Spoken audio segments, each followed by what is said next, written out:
Hey guys, welcome back. मैं सजाद फारूकी, आप देख रहे हैं Sajjad Farooqui blog. Best bundle channel से एक अनदर वीडियो। चालाक सेठ यानी कि गद्दार सेठ, हिंदी कहानियाँ। चलिए करते हैं वीडियो स्टार्ट। सीतापुर नाम के गांव में मोहनलाल नाम का एक बहुत ही अमीर सेठ यही है चालाक सेठ। जिसके पास लगभग पूरे गांव की जमीन गिरवी थी। मोहनलाल स्वभाव से बहुत ही चालाक था। वो गांव वालों को खूब बेवकूफ बनाता था। सेठ जी, इस बार भी बाढ़ में पूरे गांव की फसल खराब हो गई है। कुछ ही देर में गांव वाले आते होंगे अपनी अपनी जमीन गिरवी रखने। सुन बे मुनीम, ब्याज ज्यादा बढ़ा कर दियो। भलाई न ब्याज खाना आराम है, कितना हिसाब है समझ रहे हो। घबराए से चेहरे लेकर आ रहे हैं सारे गांव वाले। सेठ जी, हम गांव वाले बहुत मुसीबत में हैं। खाने के लाले अगर किसी की मुसीबत में साथ नहीं दिया तो क्या किया। हमें रुपया दे दीजिए, बड़ी मेहरबानी होगी सेठ जी। सेठ जी, जैसे ही खेतों में बाढ़ का पानी सूख जाता है, हम लोग तुरंत खेती शुरू करके फसल उगने पर फसल बेचकर जो धन मिलेगा उसमें से आपको धनराशि देते रहेंगे और कुछ ही समय में आपको धन जमा कर देंगे और अपना खेत छुड़वा लेंगे। किसानों को अपने बीवी बच्चों का पेट पालने के लिए गांव के लाला के पास अपनी जमीन गिरवी रखवाकर धन उधार लेना पड़ा ताकि 2 वक्त की रोटी नसीब हो सके। इस तरह सभी किसान बच्चों के लिए इंसान कुछ भी करता है, लेकिन कुछ धन के लालची लोग उधार ले लिया। कभी कुछ नहीं समझते। पर तुम सबको मैं 3 साल का समय देता हूँ, तब तक पूरे पैसे चुका देना, नहीं तो तुम्हारी जमीनें मेरी हो जाएंगी। मुनीम जी, हिसाब बनाकर इन सबको समझा दो और अंगूठा लगवाकर उधार के रुपए दे दो। सभी गांव वाले अंगूठा लगाकर उधार की धनराशि लेकर चले गए। उनमें से एक सुरेश नाम का किसान भी था जिसकी प्रार्थना नाम की बेटी थी। प्रार्थना बहुत ही तेज दिमाग की थी और बहुत ही समझदार भी। प्रार्थना की मां नहीं थी। बचपन से ही सुरेश ने अपनी बेटी को पाल पोस कर बड़ा किया था। सुरेश ने भी अपने खेत गिरवी रख दिए थे। वो गिरवी खेत में फसल उगाता और पकने पर बेच देता। बेचने पर जो धन मिलता वो उसे 3 हिस्सों में बांट देता। एक हिस्सा सेठ का, दूसरा हिस्सा घर के खर्च का, तीसरा हिस्सा बेटी की शादी के लिए रख लेता। एक दिन सेठ जब अपने पैसे लेने आया, अरे कोई घर में है? हिसाब करने आया हूँ। सेठ जी, बापू बाजार गए हैं, थोड़ी देर तक आएंगे। अच्छा, जरा एक गिलास पानी तो देना, प्यास से गला सूख रहा है। सेठ की नीयत खराब हो गई है भाई। प्रार्थना पानी लेने घर के भीतर चली जाती है। सेठ प्रार्थना को देखकर चकित रह जाता है। ये सुरेश की लड़की तो बहुत ही सुंदर है। काश। गाइस, सेठ जी, तो शाम को आपकी देखा आपने, किसी को सामने वाले को मजबूरी ना दे कि उसका सेठ जी के लिए लस्सी बना ला। नहीं नहीं, बस पानी से मेरी प्यास बुझ गई।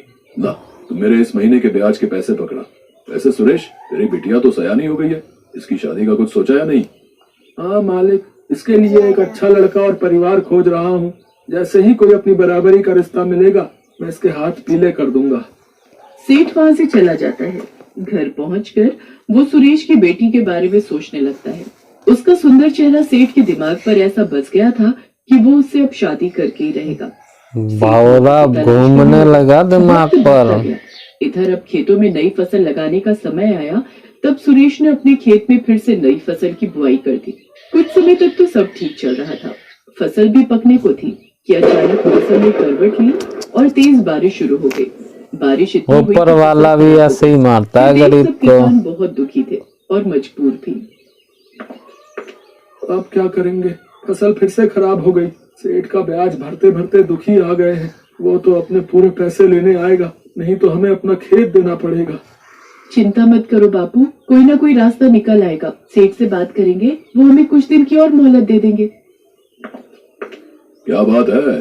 बाप बेटी में क्या बातें हो रही हैं? मालिक, इस बार बारिश की वजह से आधे से ज्यादा फसल खराब हो गई। इस बार मैं आपके पैसे नहीं दे पाऊंगा। मुझे कुछ समय की मोहलत और दे देते तो बड़ी मेहरबानी होती। यही सही मौका है इसकी बेटी का हाथ मांगने का। देखो सुरेश, पहले ही मैं काफी समय तुम्हें उधार के रुपए दे चुका हूँ। अब एक ही रास्ता है जिससे मैं तुम्हारा सारा कर्ज माफ कर सकता हूँ। अगर तुम अपनी बेटी की शादी मुझसे कर दो तो। ये कैसे हो सकता है मालिक? भला मैं अपनी बेटी की शादी आपसे कैसे? आपकी उम्र और मेरी बेटी की उम्र में जमीन आसमान का फर्क है।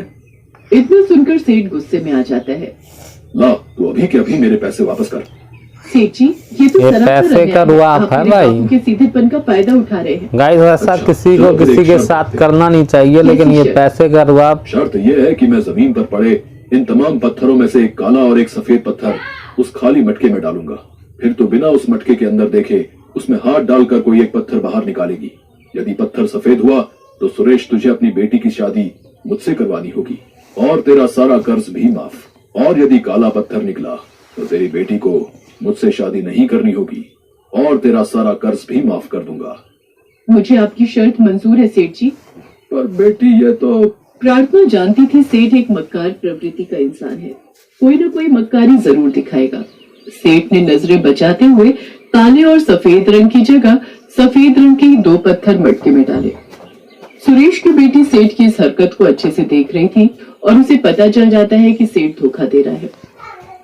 अगर सच बोल दूंगी तो सेठ को कर्जे के सारे रुपए देने होंगे। यदि नहीं बताया तो मुझे इसके साथ मजबूरन शादी करनी होगी। मुझे जल्दी ही उपाय सोचना होगा। प्रार्थना इस स्थिति में अपना धैर्य बनाए रखती है। बिल्कुल धैर्य बनाने की जरूरत उसके है। दिमाग में एक युक्ति आती है। वो सेठ के कहने पर मटके से पत्थर निकालने चली जाती है। वो बिना देखे मटके से एक पत्थर निकालकर जैसे ही सेठ को देने जाती है, उसी समय झूठ मूठ कर जमीन पर गिर जाती है, जिस वजह से उसके हाथ का पत्थर जमीन में पड़े हुए तमाम पत्थरों से मिल जाता है। ये देखकर सेठ चिल्ला उठता है, मूर्ख लड़की, ये क्या किया? अब कैसे पता चलेगा कि तूने मटके में से कौन से रंग का पत्थर निकाला था? मैंने मटके से जो पत्थर निकाला था उसका रंग काला था। मैं कैसे मान लूं? ये हो ही नहीं सकता। तू झूठ बोल रही है।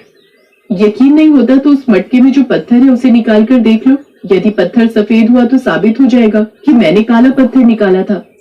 प्रार्थना की ये बात सुनकर सेठ रह जाता है।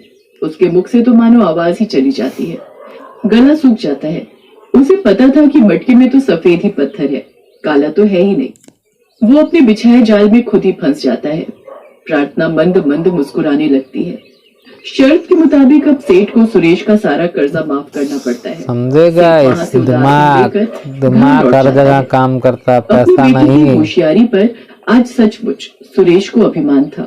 कुछ समय बाद सुरेश धूमधाम से अपनी बेटी प्रार्थना की शादी एक अच्छे घर में कर देता है।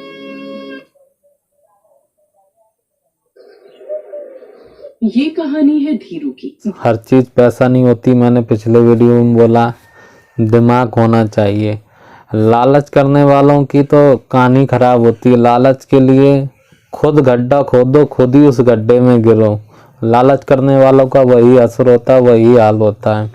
कभी लालच नहीं करना चाहिए। अगर किसी गरीब का भला हो रहा है आपके जरिए तो आप भला करने की सोचो। ये नहीं किसी को पैसा देकर आप ब्याज भी खा रहे हो और उसके फैमिली मेंबर यानी कि उसकी लड़की पे गंदी निगाह भी रख रहे हो।